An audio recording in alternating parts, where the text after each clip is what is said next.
Parce qu'on s'est donné mission de faire connaître tous ces acteurs majeurs du sport camerounais, non seulement les sportifs, mais aussi ces personnes qui œuvrent dans l'ombre ou bien qui ont œuvré dans l'ombre pour que le mouvement sportif camerounais soit de plus en plus exemplaire. Ils ont été, ils sont, et surtout ils seront rentrés dans l'histoire comme ceux-là qui ont apporté un plus pour que le mouvement sportif camerounais brille. Celui qui nous reçoit aujourd'hui est l'un de ces personnages emblématiques. Oui, on dit qu'il est un peu vantard. Oui, on dit qu'il a une forte personnalité, mais il est quelqu'un qui a des principes. Il est quelqu'un qui a présidé aux destinées de l'athlétisme camerounais pendant 8 ans, pendant 4 ans. 4 ans durant lesquels le Cameroun aura brillé de mille feux. Le Cameroun aura brillé très haut dans les cieux de Beijing en 2008 avec Françoise Bango. Le Cameroun aura brillé en Afrique également avec de nombreuses médailles. Ange Sama est l'invité spécial de découverte pour une émission qui se veut très spéciale. Alors Président, bonjour.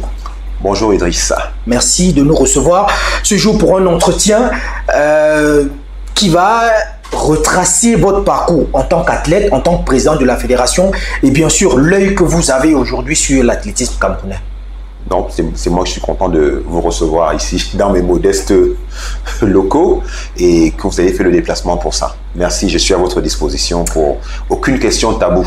Bah, c'est bien ce qu'on espère. On espère aujourd'hui qu'il n'y aura pas de langue de bois parce que on voudrait vraiment que tous nos téléspectateurs, tous nos éditeurs et tous ces amoureux du sport et de l'athlétisme en particulier puissent savoir exactement ce qu'a fait Ange Sama véritablement sans langue de bois. Pour les plus jeunes comme nous, vous étiez présents quand nous autres on n'était pas encore athlètes. Ben, on veut bien reconstituer l'histoire parce que à écouter des personnes très avisées, vous avez été l'un des tout jeunes présidents, ça c'est une évidence. Vous avez été un président qui a beaucoup travaillé et aujourd'hui on aimerait avoir votre part de vérité. Mais avant, revenons un peu au fondement de votre arrivée en athlétisme. Si aujourd'hui, au soir de votre carrière, vous vous dites comment est-ce que vous avez fait pour arriver en athlétisme, pour débuter dans cette discipline? Bien, c'est fort intéressant parce que j'étais d'abord basketteur à la base et donc n'ayant pas été sélectionné pour des championnats d'Afrique au Nigeria, je pense, c'était à Lagos. J'étais junior et il y avait de la triche, donc je dis bon, ok, je peux pas être, en ayant fait que les matchs retour, être le 13e meilleur marqueur et que je fasse pas partie d'une sélection nationale. Donc imaginez si j'avais fait les matchs aller et retour, j'aurais été vraiment peut-être 5e meilleur marqueur. Exactement. Donc j'ai dit bon, il y a la triche, donc je me suis retiré et donc au collège de la retraite avec le principal Feu Bellinga, Mathieu, il avait une politique de recrutement des sportifs. Et il y a aussi un prof de sport justement, père son âme aussi, Monsieur Konglo, qui m'avait vu débouler sur 60 mètres avec des tennis de basket et il a dit ah, le fils de Douala peut faire de l'athlétisme. Mais c'est comme ça que je me retrouve donc dans le milieu de l'athlétisme. C'est comme ça que j'ai commencé l'athlétisme. Je dis bon, ok. Ça, c'est mieux parce qu'il y a le mètre et le chrono. Donc, vous êtes premier, vous avez lancé loin, vous avez sauté plus loin que les autres, vous avez sauté plus haut. Parfait. Donc, il n'y aura pas de tricherie. Donc, c'est comme ça que mon aventure commence au niveau de l'athlétisme camerounais. Alors, votre discipline de prédilection, c'était quoi? Bah, au départ, je faisais du sprint, le 100 mètres, parce que je trouvais ça plus facile. On disait que j'allais vite, mais j'ai trouvé plus rapide que moi. Donc, j'avais des gars comme Otoraï, mais qui allaient tellement vite. Il y avait Fomo Bernard, qui allait vite, les Kwan Liban, ils étaient pleins, qui allaient quand même vite, les Germain Bolanga. Donc, j'ai dit, bon, oula, c'est trop fort pour moi, ça va trop vite. Donc, je me suis retrouvé sur le 400 mètres. Là, le 400 mètres, bah, j'ai commencé à rester sur le 400 mètres, à m'amuser à faire du 400. Et après, à un moment donné, je trouvais que ça me fatiguait et que je ne perfais pas beaucoup. Parce que ma meilleure performance sur 400 a été 48 secondes, je crois, ou 47,8. Bon, je trouvais que je n'avançais pas. Et je me suis dit, tiens, qu'est-ce que je peux faire d'autre? Alors, il y a un entraîneur qui m'a dit, quand j'étais du côté de la France, qui m'a dit, oh, on va essayer les haies. Donc, c'est comme ça que je suis parti faire du 400 mètres haies. Et je me sentais à l'aise sur les 400 mètres haies. Donc voilà. Vous partez du 400 qui est un peu moins, qui n'est pas une course à obstacles, vous dites ça vous fatigue, mais comment vous vous retrouvez dans une discipline où il y a encore un peu plus de haies? Non. Et l'obstacle là, ça devient un peu plus compliqué. On se fatigue moins parce qu'on réfléchit maintenant. On réfléchit plus que quand on réfléchit, on a un certain nombre de foulées à faire, ce qui nous permet d'être un peu plus à l'aise. Il y a une question de rythme. Exactement. Le rythme entre... Et vous, j'ai vu sur certaines photos, vous êtes essayé au 110 mètres haies. Non, je me suis finalement rabattu complètement sur le 110 mètres haies parce que il y avait un athlète qui s'appelait Sambo Valentin. C'est grâce à lui que je fais les 110 parce que je voyais qu'il était tout petit, mais petit en taille. Donc, le mec qui franchissait la hauteur de 1,10 m de haie, là, je voyais facilement, je dis, bon, tiens, je peux aussi essayer. Et c'est comme ça donc que je me suis donc lancé, spécialisé sur les 110 haies et puis de temps en temps le 400 haies. Alors, le palmarès, s'il faut revenir sur le palmarès. Oui, bon, j'ai été plusieurs fois champion du Cameroun sur les haies, mais il y a quelqu'un qui est venu me dire que, oh, monsieur, vous n'avez plus faire le 400 haies parce que je vais vous détrôner, c'est Siéwé André Durand. Et comment il s'appelle aussi, le jeune Yumekou Emmanuel. Donc, je me suis rabattu donc sur 110, bon, quand même champion d'Afrique centrale. Sur 400 mètres, j'étais vice-champion d'Afrique. Champion d'Afrique. D'Afrique centrale, pardon. D'Afrique centrale, oh, oulala. La précision vaut la peine. Oui, ça vaut la peine. Donc, j'étais champion de Paris sur 400 mètres, champion du Val-de-Marne sur 400 mètres haies. Donc, voilà, des différents petits trophées comme ça. Finaliste au championnat d'Afrique à Dakar, mais j'aime aussi la précision, j'étais avant-dernier. Donc, j'étais avant-dernier. Mais déjà finaliste, c'est pas rien. Ouais. Donc, et comme c'est des épreuves techniques, voilà un peu mon palmarès, et puis champion sur les relais, quoi. Relais 4x100, mais toujours au niveau national. Hein. Donc au niveau international, j'ai fait quelques petites compétitions, mais pas beaucoup. Je ne suis pas allé au niveau championnat du monde. Non, je n'avais pas le niveau, et d'autant plus que j'avais plus opté pour mes études. Parce que comme j'étais parti en France, et je n'avais pas une bourse du Cameroun, donc c'était les sous de mes parents qu'il fallait que je rentabilise. Donc je faisais vraiment l'athlétisme 3 fois par semaine, je m'entraînais. Voilà. Mais, pourtant, on pourra dire athlète moyen. Ouais, mais pourtant, vous briguez le poste de président de la Fédération camerounaise d'athlétisme. Comment faire une sorte de parallèle entre les deux? Bon, il faut savoir que pour devenir président de la fédération, c'est vrai qu'il ne faut pas être un athlète brillant pour ça. Je pense qu'il faut avoir des qualités de manager. Et puis, il faut savoir que j'ai franchi toutes les strates. Il faudrait qu'on comprenne. Je ne suis pas arrivé par le plafond comme certains. Je ne suis pas entré par le toit comme certains. Et c'est pour ça qu'on voit certains résultats aujourd'hui. On voit dans la décrépitude de notre discipline. J'étais athlète comme vous l'avez dit. Après, je suis passé entraîneur. Après entraîneur, je suis passé officiel technique. Officiel technique, je suis passé parce que c'est moi qui avais la chronométrie électrique. Donc, je suis passé président de club. Après président de club, je suis passé organisateur de meeting et j'ai fait le tout premier meeting international de toute l'Afrique centrale, ce qu'on appelait le YELEM, le Yaoundé Elie Hazard International Athletic Meeting. Après, je suis passé président de ligue départementale. Après, je suis passé vice-président de la région du centre, à l'époque la province. Et de la province, je suis passé à la tête de la fédération parce que j'estimais que j'avais assez de bagages et je me disais qu'en tant qu'athlète, ayant vu tout ça, qu'il y avait des choses à faire et que les dirigeants n'en faisaient pas assez. C'était quoi le projet derrière? Est-ce que lorsque vous terminez votre carrière d'athlète, vous faites une projection, on dirait que je vais prédestiner à la fédération camerounaise, j'y serai, ou alors vous vous êtes dit, bon, petit à petit, j'essaye de construire un peu tout ça et voir où ça va me mener? Non, au départ, comme tout ce que je fais parce que ça m'amuse, par passion, donc j'ai aucun calcul dans la tête, à vrai dire. J'avais aucun calcul. Donc, les calculs ont commencé au moment où je me rends compte, étant premier vice-président de la Ligue provinciale du centre, c'est le ministre Edouard Augustin, en fait, qui fait de moi le premier vice-président de la Ligue du centre. Parce que il se rend compte il avait demandé à 2 ou 3 personnes d'être premier vice-président. Ils ont décliné l'offre. Après, il se dit, mais il y a quelqu'un là qui a organisé un meeting international, il y a quelqu'un qui se bat pour les athlètes, parce qu'il faudrait savoir, je peux le dire aujourd'hui, je suis quand même aussi à l'origine, hein, qu'on le veuille ou non, je suis à l'origine du départ de plusieurs athlètes pour la France. Je pense même que j'étais parmi les premiers à faire partie des athlètes, quelle que soit la méthode. Je suis fier et pas fier de le dire quand même, parce que bon, il y avait eu des méthodes clandestines, il y a eu des méthodes normales, mais je pense que j'étais le percusseur de ce que les athlètes partent en France. Parce qu'à l'époque, j'avais même demandé à Mandingue que, mais pourquoi tu n'étais pas resté en France? Parce que les conditions d'ici, on court sur du goudron, et Mandingue, c'est un des gars qui courait en 10-30 à l'époque, imaginez, sur du goudron, à l'époque. Donc, on peut dire que j'étais un percusseur, tu vois, des athlètes qui sont partis. Donc, le ministre Augustin Edouard se dit, ben, il y a quelqu'un qui est volontaire, qui donne beaucoup, qui investit beaucoup, mais pourquoi ne pas le mettre comme mon premier vice-président à la Ligue du Centre? Donc, c'est comme ça donc, que je suis passé premier vice-président du Centre. Et debout, comme je vais vous dire, c'était vraiment pas que j'avais fait des calculs bien précis. Le président Kalkaba, qui était président de la fédération, décide de se porter à la tête du comité olympique. Et le ministre Augustin Edouard, qui était en même temps son premier vice-président à la fédération, donc tout naturellement, le président Kalkaba gagne le comité national olympique et sportif, dont le poste de président de la fédération devient vacant.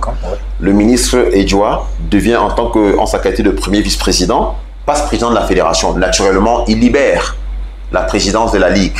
Et moi, en tant que premier vice-président, je passe donc président. Et voilà comment, donc, voyant que les choses ne vont pas, ne fonctionnent pas, on hésite et tout ça. Et quand il y a élection, les prochaines 4 ans plus tard, quand il y a élection, je me rends compte que le ministre Edouard décide de ne pas se porter candidat. Parce que je pense qu'il y a eu des accords avec le président Kalkaba et tout ça, etc. Et nous tous, on se rend compte que, mais non, le délégué de la communauté urbaine, comme on disait délégué de la communauté urbaine de l'époque, Tsimievuna, est le candidat qui est soutenu par le président Kalkaba Malboum. Et la femme du président Kalkaba Malboum, avec laquelle je m'entends bien, que j'apprécie d'ailleurs, parce qu'elle nous encadrait un peu, et quand j'étais athlète, je leur faisais quand même des misères, hein, parce que j'étais tout le temps en train de mener les athlètes pour dire que vous avez droit à vos primes, et tout ça. Je me rappelle de ce qui s'est passé à Garoua, où j'avais pris la tête d'une espèce, pas rébellion, mais quand même de revendication de nos droits.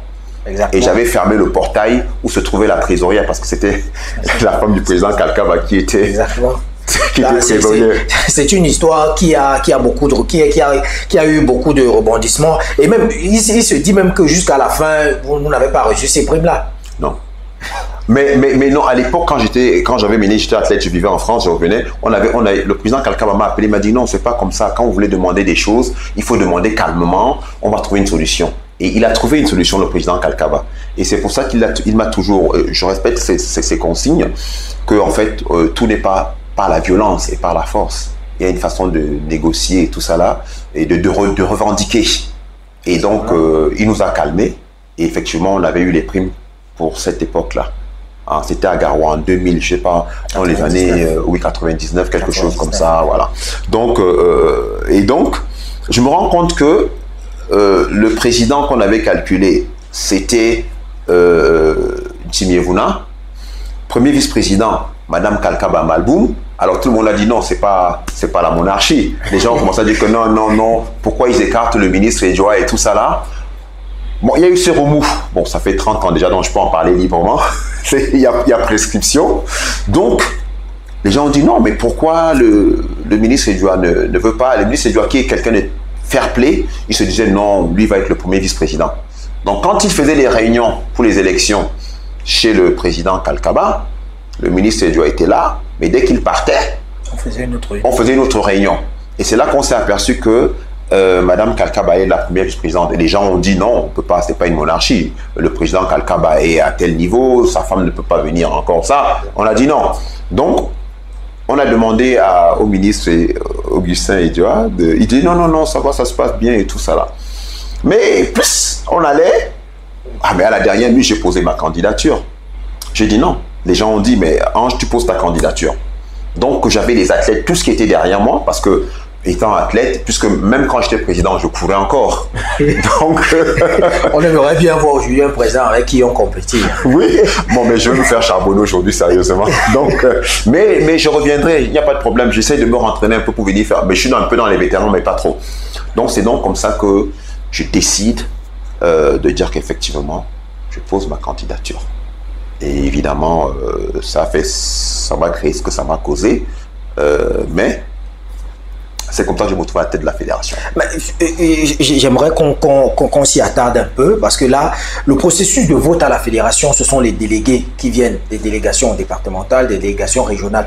Mais comment est-ce que vous avez mené campagne pour attirer, pour avoir la confiance de tous ces délégués-là, puisque vous n'avez fait pratiquement toute votre carrière qu'à l'ouest, que ce soit au centre, que ce soit au niveau de la ligue départementale et régionale. Alors comment est-ce que vous avez pu avoir tous les autres délégués, à rallier tous les autres délégués à votre cause? Bon, déjà, il faut savoir que le meeting international Élise Hazard, je l'ai fait quand je n'étais pas encore candidat.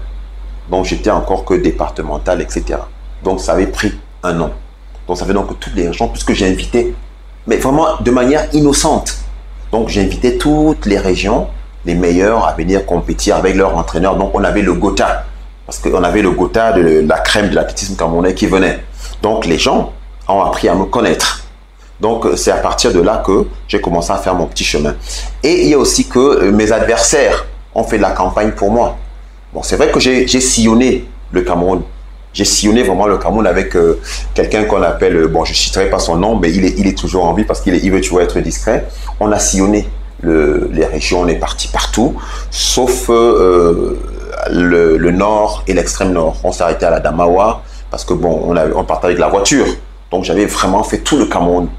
Et quand j'arrivais... Pour mener campagne. Oui, pour battre campagne, oui.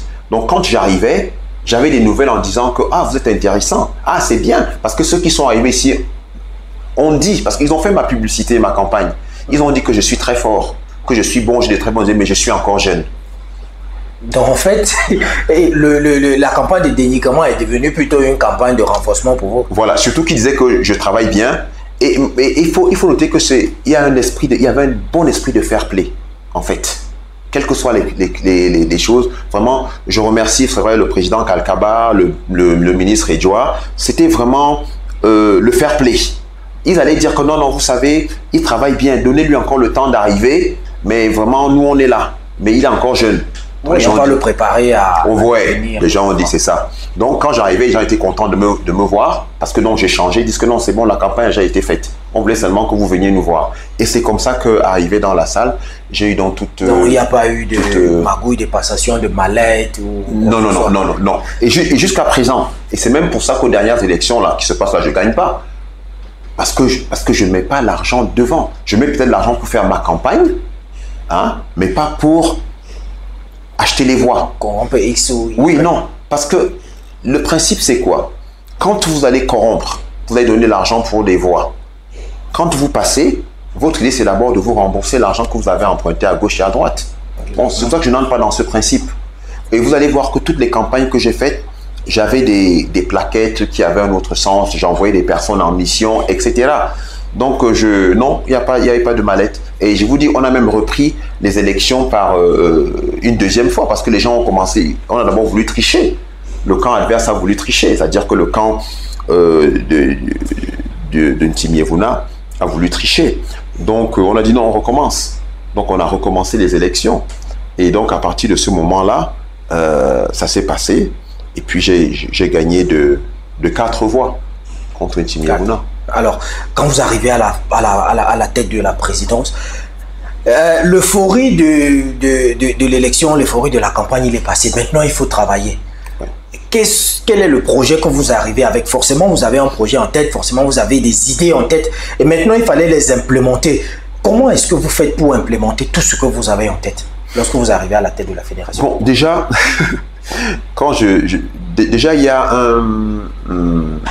le père fondateur même de l'athlétisme camerounais, père son âme, le père Tongapi. Vous savez, quand j'ai gagné les élections, j'ai sauté dans la salle, tous les athlètes ont bondi, je suis allé voir les athlètes derrière, on a crié, l'athlétisme a gagné et tout, donc j'étais dehors. Il est venu me prendre, il est sorti de la salle, il est venu me prendre par l'oreille. Il me dit que, oh monsieur, vous êtes le président, allez continuer les élections parce qu'il faut élire votre équipe. Et c'est quand il a tiré mon oreille que j'ai pris conscience que, oula, c'est chaud. Ce n'est plus l'athlète qui va là, et donc c'est comme ça qu'on est parti. Donc maintenant, pour implémenter, je me suis assis, j'ai dit, waouh, j'ai dit, qui m'a envoyé? C'était ma question, qui m'a envoyé? J'ai dit, ok, il n'y a pas de problème. Ce qui va se passer, c'est que le centre président de la province du centre de l'époque, c'est ce que j'appelais le laboratoire. Maintenant, je passe en grandeur nature. Donc, il fallait donc mettre cette idée, ce que j'avais commencé à la Ligue du centre, il fallait les mettre à l'échelle nationale. Donc, et pour ça, il fallait que je travaille avec tout le monde. Il fallait travailler avec tout le monde, même ceux qui n'avaient pas voté pour moi, parce que je savais les gens qui n'avaient pas voté pour moi. J'ai appelé tout le monde, j'ai dit que bon, nous allons travailler. Moi, je ne sais rien, je ne suis pas du tout intelligent. Vous mettez vos idées, je vais les appliquer. Exactement. Voilà donc ce que j'ai demandé, voilà ce que j'ai dit que j'allais faire. Et donc, les gens ont posé les idées, mais j'avais quand même une idée en disant que bon, voilà, moi, je pense ceci. Donc, j'avais un objectif. Enfin, j'avais à 4 niveaux. D'abord, il fallait, parce que je vous assure qu'à un moment donné, dans les stades, là, il n'y avait que nous, comme ce que je vois maintenant, là. Il n'y avait que nous qui étaient des spectateurs, qui étions les spectateurs. Hein.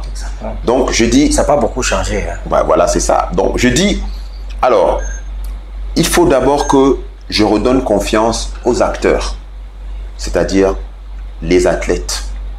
Il faut leur redonner confiance pour savoir que quand ils travaillent, c'est bien. Et quand on a beaucoup d'athlètes, on a beaucoup de chances d'avoir des médailles et d'évoluer. Donc, première, donner confiance aux acteurs qui sont les athlètes, les encadreurs, les officiels techniques, les entraîneurs. Il faut les remettre en confiance. Pour cette confiance, c'est un discours franc qu'il fallait avoir. D'abord, pour les athlètes, les sélections ne se passent plus sur tapis vert. Parce que ce qui se passait à l'époque, à un moment donné de l'histoire, c'est que le voyage est prévu pour mardi. On vient vous voir, on dit qu'on voyage mercredi. Pendant que le vrai voyage s'est passé mardi. Donc c'était un peu comme ça. Et puis il y avait des petits, je le dis, des petits copinages qui existaient. Nous allons y arriver. D'accord. Donc, il fallait leur redonner confiance aux différents partenaires que sont donc les sponsors, le ministère des Sports, la Fédération internationale, la Confédération africaine. Leur redonner de vraiment confiance. Et c'est sur cette base que je me suis battu et beaucoup communiqué. Parce que le chef de l'État avait dit, il faut oser et faites savoir ce que vous faites. Et c'est comme ça que j'ai commencé à faire savoir ce que nous faisions. Et comme les médias ont commencé à s'intéresser à notre athlétisme, il ne fallait donc pas échouer. Parce que si on échoue, vous connaissez les médias. Exactement. On va se faire allumer. Très bien. Donc, je pense qu'à partir de ce moment-là, voilà, c'était ça le leitmotiv. Et vraiment, intéresser tout le monde à l'affaire de l'athlétisme. Alors, intéresser. L'athlétisme, c'est pas comme le football, donc je suppose que l'État ne mettait pas beaucoup de moyens, peut-être même pas, ça il faut se le dire. Mais comment est-ce que vous trouviez les moyens? La question c'est, comment est-ce qu'on finance une fédération de cet acabit? J'avais d'abord mes moyens personnels, c'est ce que j'ai dit à tout le monde. Comme je dis, j'étais un Bayam Selam. J'achète, je vends, j'achète, je vends, je gagne un petit marché à gauche, je gagne un petit marché à droite et je finance. Ça, c'est clair. Je vous assure qu'il y a des moments... J'avais à une époque des jeux de hasard, là, les bali-bali. J'en avais plein. Et donc, il y a des moments où il y a une compétition qui va avoir lieu. Je me demande comment je vais faire pour faire les journées du championnat, ce que vous appelez les meetings interclubs. Moi, j'appelais ça les journées du championnat. Donc, comment je vais faire? Il m'arrivait de vendre dans ces appareils pour pouvoir financer une compétition. C'était pas une chose évidente. Non, mais vous êtes en train de nous dire que l'État ne subventionne pas les fédérations. Il n'y a pas qu'à une fédération, il y a peut-être un appui de l'État. À mon époque, il y avait 0 subvention de l'État. La seule subvention qu'on pouvait avoir, c'est quand il y avait une compétition internationale. Donc, où il fallait que je me batte pour que j'ai des athlètes qui ont fait des minima. C'est ça l'importance de ça. Les minima, et pour qu'on puisse espérer avoir un peu d'argent et après négocier avec les ministres pour dire que dans ce type de championnat, vous allez mettre par exemple 2 millions ou 3 millions pour la gestion de la fédération, pour acheter telle chose dans la fédération. Et comme les ministres avaient pitié de moi, ils voyaient un gamin qui arrivait, parce que déjà je suis pas gros là, mais imaginez un peu à 36 ans à quoi je ressemblais. Donc, ils voyaient un gamin qui venait pleurer dans leur bureau et ils disaient que bon, on va lui faire cette concession. Donc, le ministre Barambois, le ministre Edouard Augustin, c'est comme ça que j'ai réussi à naviguer avec eux. Et j'avais donc maintenant des partenaires pour leur donner confiance parce que je remercie beaucoup les médias qui m'ont accompagné parce que les médias ont suivi, ont dit que ouais, c'est un enfant, etc. Donc, je bénéficiais donc de ce support des médias qui en parlaient et les entreprises me faisaient confiance. Voilà donc comment j'ai réussi à financer, mais j'ai beaucoup financé sur fonds propres. Je peux vous dire par exemple que le premier meeting international de l'ILM par exemple que j'organisais, j'avais mis personnellement 10 millions. Wow. J'ai mis 10 millions personnellement de ma poche et puis j'avais un complément de 15 millions. Après, on nous sommes passés à 25 millions quand la Mindiac a fait reconnaître le meeting Élise Hazard dans le calendrier de la CAA. Donc, c'est comme ça que j'ai reçu, je crois qu'on donnait 10 000 $, je me rappelle plus, je crois que c'était 10 000 $ qu'on donnait aussi et ça complétait. Et donc, j'atteignais les 25 millions que j'organisais la compétition. Donc, puis je remercie aussi Feu Coach Bitanga qui m'a mené la grande légion étrangère qui arrivait du Centre international d'athlétisme de Dakar. Donc voilà. Mais dans tout ça, est-ce qu'il n'y avait pas, en termes de performance des athlètes étrangers, est-ce qu'il n'y avait pas une rétribution de l'I2AF à l'époque? Je ne sais pas. Parce que si c'est effectivement sous fonds propres, mais c'est qu'il y a un problème quelque part. Oui, il y a un gros problème. Mais nous recevions quand même, je ne me rappelle plus très bien, mais on devait avoir une petite subvention de l'I2AF qui arrivait. Bon, moi, je parlais de la subvention du gouvernement, on n'avait pas, mais la subvention de l'I2AF, je crois que ça arrivait peut-être 1 million ou 2 millions. Je ne me rappelle plus, il y avait une petite subvention qui arrivait. Je n'ai plus trop les chiffres, ça fait quand même 20 ans, donc je ne me rappelle plus trop. Mais on n'avait vraiment pas de subvention. Honnêtement, il n'y avait pas de subvention. Même les stages que j'organisais, c'était sur fonds propres.